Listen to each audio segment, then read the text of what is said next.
So when I got to the ashram to stay, they told me that there was going to be a silent retreat for 8 days and 8 nights, as in no talking at all. Now, my yoga teacher had spent years telling me I talked too much and that I should learn how to be quiet and still occasionally. I thought she'd be very proud of me if I did this silent retreat. I felt really full and optimistic and rich, having been to the other ashram a few months ago, headed off to make my dream come true, and I thought, what would be better, because I just got divorced, what wouldn't be better than to spend 8 days in silence, doing these serene practices of meditation and yoga, and get really clear, really hear my direction of where to go. So I signed up. I went up to the front with the other people where the candles were, and I picked up my big white round button that had one word, silence, in black capitals across it, so that everybody would know at the ashram not to talk to me, and I put it on my chest. I felt committed. At the orientation lecture that evening, they explained to us, there were about 40 of us, and they explained to us that the purpose of yoga was to calm and quiet the waves of the mind so that we could see our true nature, our true beauty.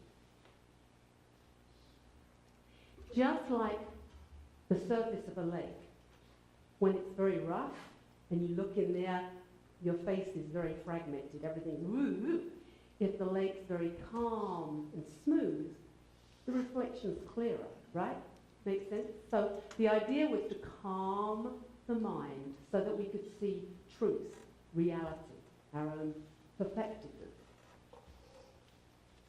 Sounds good. They explained that the practices we do, like I've done at the other ashram, yoga, pranayama, meditation, would help that happen, would calm everything down. But because there were no distractions, no carpool, no meals to fix, no spouse to worry about, no kids to help with homework, that some of our old issues might bubble up. That in fact, the ashram was a bit like a pressure cooker, in that because there was nowhere to go and hide, you had to sit with yourself when this stuff got stirred up. They likened it to, you know those old vinyl records, LPs, how when they would get stuck, it would skip in the same place. So it's like they explained that our issues are in our tissues, all those experiences we've had, and that as we stretch and breathe and move and things get stirred up, things bubble up that we have to deal with. Not to worry if feelings came up. We just got to sit with them and breathe with them and allow them to pass through so we could eventually move into greater serenity and ease and wisdom and know our true selves. So I was a little anxious, I must admit.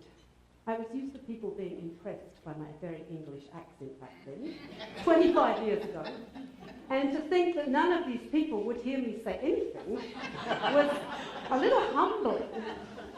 But I had my button. And if not now, when? I just got divorced. I mean, I was single.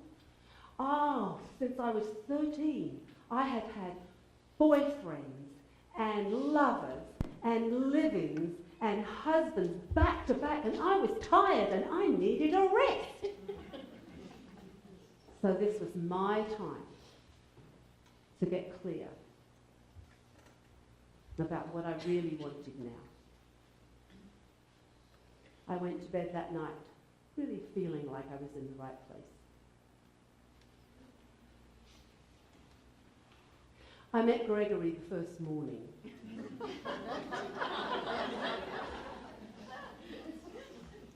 we were in 2 rows with our yoga mats, a long, thin room, about 20 either side. Pretty close, not much space at all. I was opposite the door. We were just getting ready to start the class. So we came to standing, and there was this big bang, and the door opened, and this dishevelled head looked around with dark, gorgeous wavy hair and sparkly eyes, and even though it was winter, shirt rolled up with these brown, sunburned arms. And he looked at me, and I looked at him, and he came over with his mat, and he started wiggling his mat in next to me, and everybody along from my right had to move down to let me. So we started our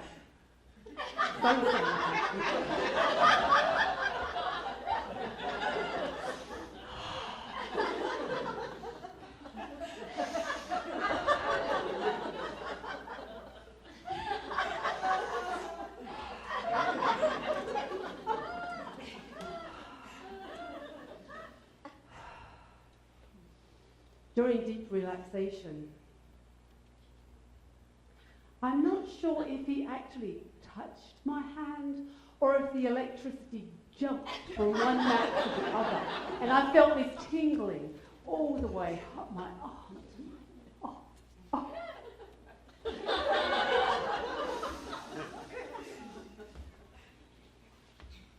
I got through the rest of the morning. We went to lunch, and of course lunch was silent. It's really peculiar when you're not used to doing this, eating with people in silence. So we're all sitting at these long tables, and there was no one sitting opposite me. Excuse me, and I was chewing my food and trying not to feel awkward that none of us were talking. And guess who came and sat right opposite me? So I fiddled with my food and I tried not to look, but you know, when you have to chew 100 times, you know, it takes a while.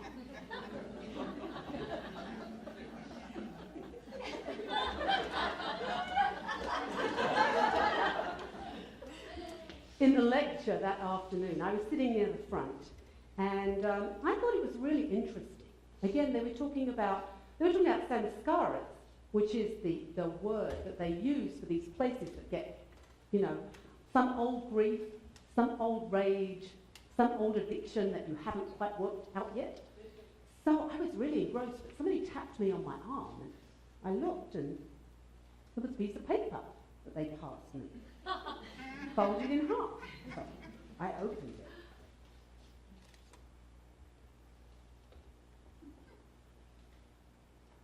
This is a bit esoteric for me. How about you, Gregory?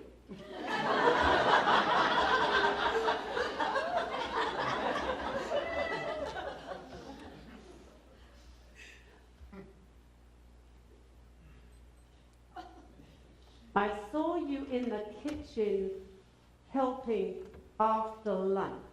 What's for dinner?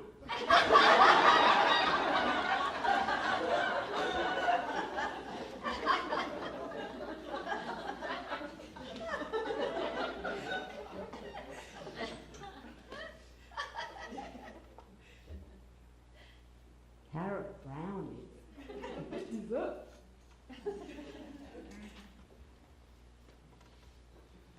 Well, it went on like that all week, writing notes to each other. I carried a little pencil in one pocket and little pieces of paper in the other. Later that evening, though, we had chanting, kirtan. So everybody was sitting in rows facing the front. We were on our cushions and we were singing the Hari Om, Hari Om, Hari Hari Hari Om. Gregory was on my left. Hari Hari Hari Om, Hari Om, Hari Om, Hari Om. Hari Hari Hari Om, Hari Hari Hari Om. La la la la la la la, Hari Hari Hari Om. Well, when I went back to my dorm that night, I feel pretty, I feel pretty and witty and gay, and I pity any girl with me tonight.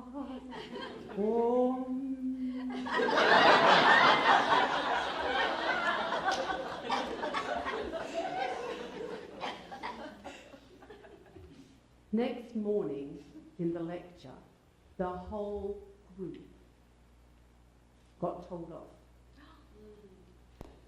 A silent retreat was an opportunity to focus inwardly at oneself, not at each other.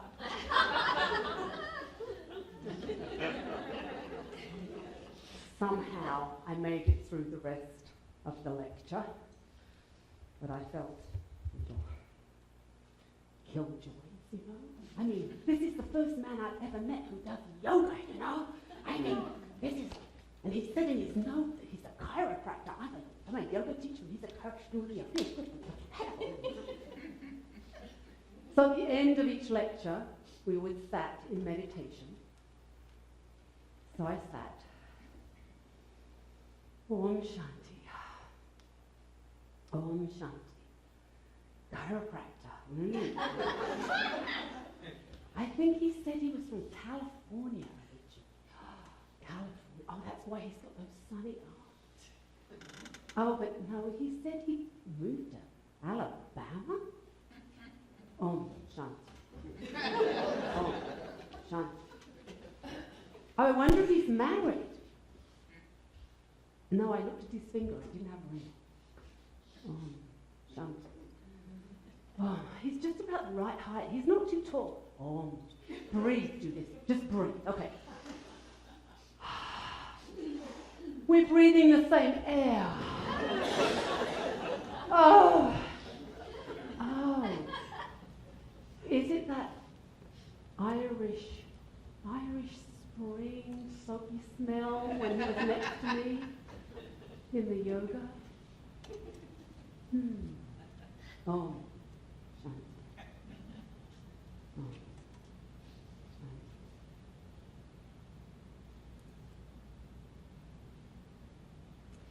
When it was time to go down for the lunchtime meditation, which was at the Lotus Temple down the hill, and very often we walk down, but this particular day I decided I would take the van down. One of those vans with several steps and takes, 8-10 people.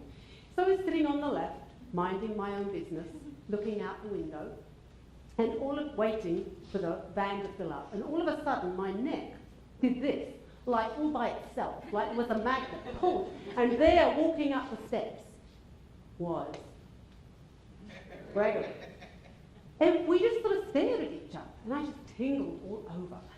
And all along, it was like I would walk towards a door, and he would come crashing through. Or I would come to a corner, and he would come to the corner at the same moment. Or after meditation, I'd be tying up my shoelaces, and I'd stand up, and there he'd be. It's like we were puppets with our strings all tangled up in each other's strings. And everywhere I looked, and everywhere I didn't look, there was he. I was exhausted, and I hadn't even kissed him yet.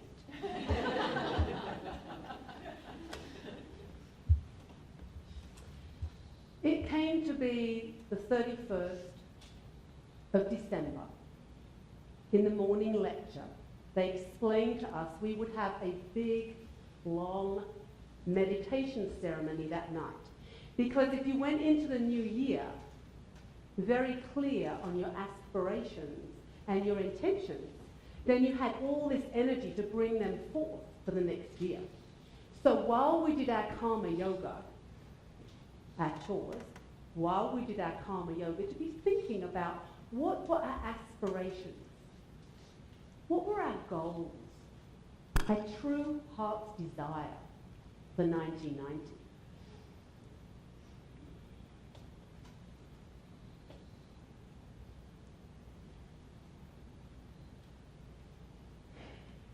Well, I know what I want, really.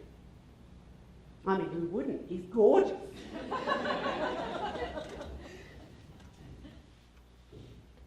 But that's not why why did I come to the ashram? Well, I go to California with him tomorrow, but Alabama, I can't go. I can't. Mirror, mirror on the wall, what's the wisest thing of all? Could it be space? No men at all? Could that even be possible? Just for a little while till I get settled? Just like, no,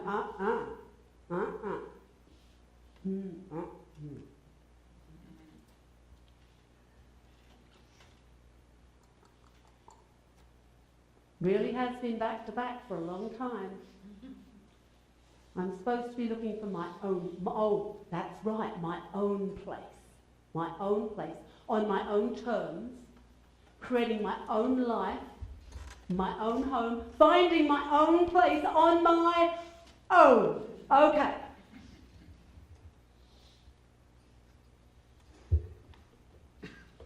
So shall I wash that man right out?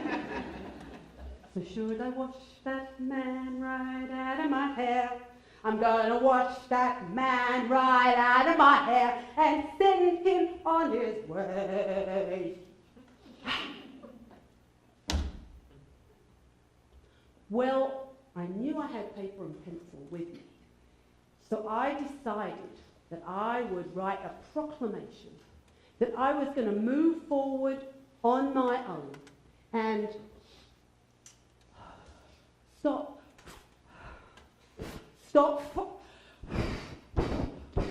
stop following these men around.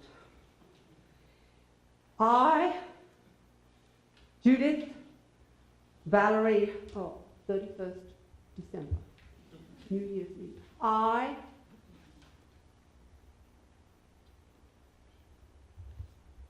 decide, courageously, I'm going to let go of.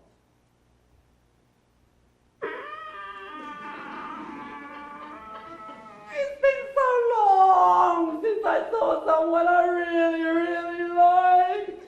Oh, I want him.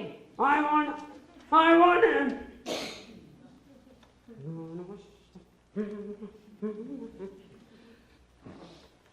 I'm going to let go of Gregory, create space, and find my own way.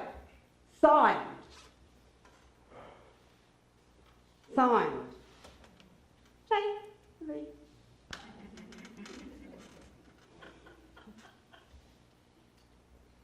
I looked for a suitable altar.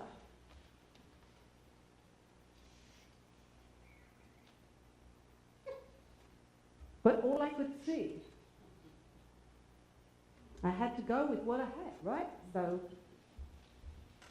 okay, the pattern of always having to be connected to handsome, tasty men, all my samskaras.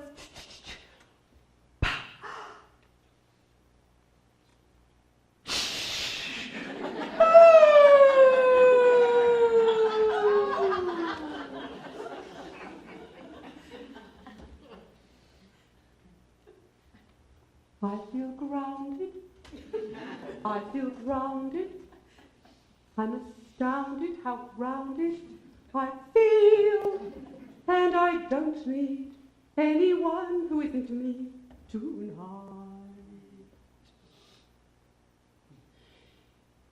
So I went to the New Year's Eve meditation. It was going to be a long haul, like an hour and a half or something, until about 12:15. So I got a chair. Sat in the back row. My new resolve. It's just me now. Just me, single, on my own.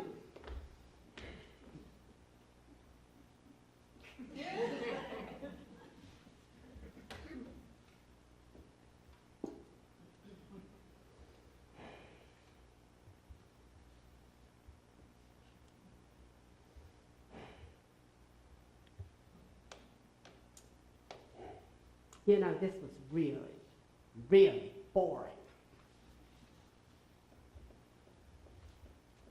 The excitement had gone. And I felt flat and empty and resentful and bored. And I didn't want to sit for an hour and a half.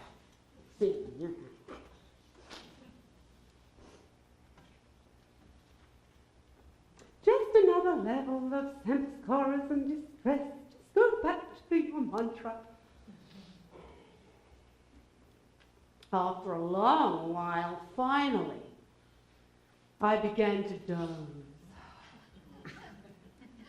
I could hear several other people were doing the same thing. In this half-dream, half-awake state, I saw an image of myself as a little girl, about 7 years old. I was at Broadstairs upon sea, dancing and splashing in the edges of the water, playing in the waves, breathing in that salty spray, singing to the seagulls, and making big, beautiful ballet shapes on the rocks.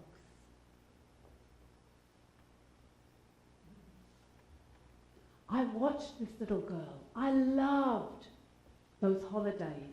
I loved that little girl.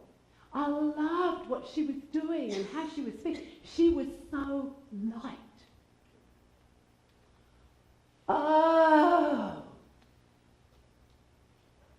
that's what I love. That's what I want. That little girl. I want to move into a new life with her.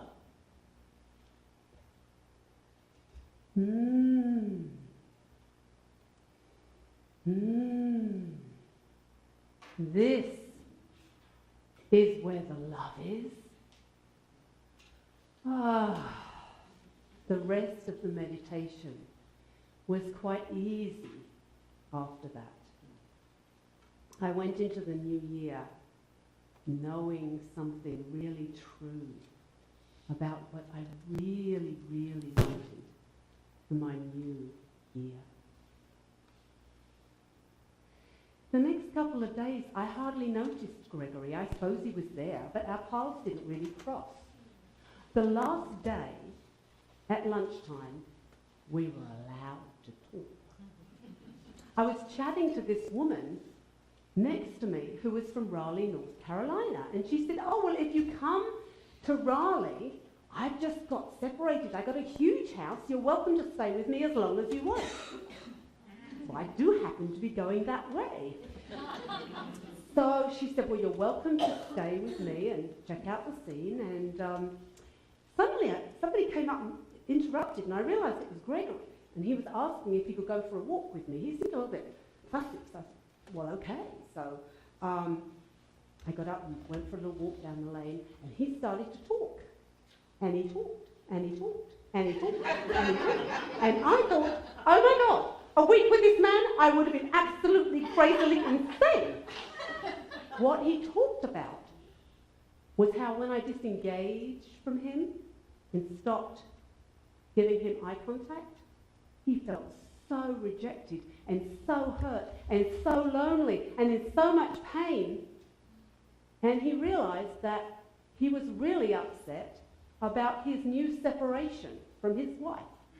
And that maybe he needed to go home and do a little bit of work on himself before he got into a relationship with somebody new. He asked me what I was going to do next. And I said, well, I think I'm going to stay at the ashram for another month and do the practices and just be here. I gave him a very sisterly little hug, saw him off on his taxi. Then I spent the rest of the month at Satchidananda Ashram. At the end of January, without following any men, I got in my car and drove to Raleigh, North Carolina, and I have been here teaching yoga, telling stories and living for 25 years. And I'm thrilled that you're all in my community. Thank you very much.